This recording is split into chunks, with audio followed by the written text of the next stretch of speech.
Welcome to Flash Thoughts, the series where I give my first impression on games and give you, the viewer, insight on this game, whether if it's good or bad and even worth buying. Now, shall we begin? Let's start.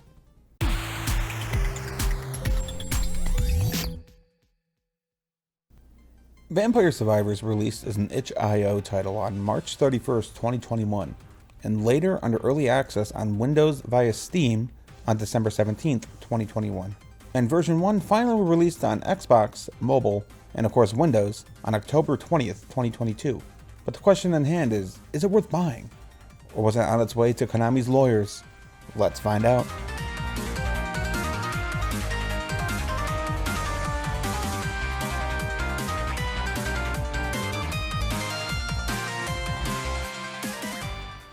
This game is borderline an idle game, as you automatically attack after a set period of time. Use attacks to kill enemies, collect experience gems from said enemies, level up and pick another item to demolish your enemies.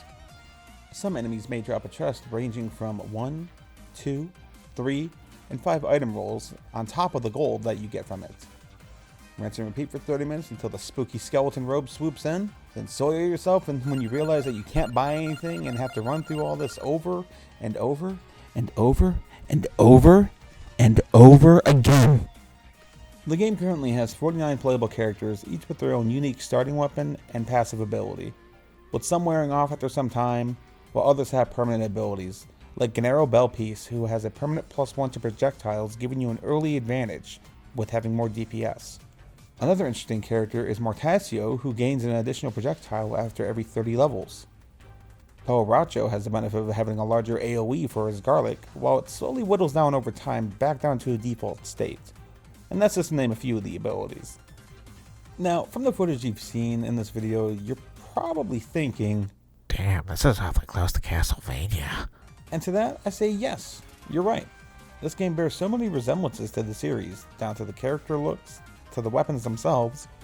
However, nothing is named similar, and the weapons, while they do resemble the sub-weapons in Castlevania, to get them on the copyright stuff, they have it set to where you can have multiple of them going at once, as opposed to Castlevania where you only have one to use and picking up another replaces that one. Another little Easter egg nodding to Konami is the famous Konami code itself. By pressing up, up, down, down, left, right, B, A, start, you'll get additional gold from the start as well as unlock Mortasio right away. It's not like doing this is going to spoil any of the fun for you, as the game is all about doing multiple runs, as unlocking achievements will result in unlocking more stuff, such as, to unlock the cross, you must find a crucifix. There are, however, more secrets to be discovered within the game. Upon releasing on Xbox, the console wars raged up with some Sony fans mocking the Xbox series for having this as an exclusive and getting 10 out of 10s. This is easily resolved by the fact that parts of the Sony fanbase is just so biased to say something doesn't deserve a 10 out of 10 because it's not a barely interactive movie production shoved out on a Sony console. Remember kids, when it comes to the games, it's not about the graphical quality, but rather the gameplay experience. Graphics are nice and gorgeous to look at, and about 10 years ago, I'd probably say the better graphics is more important.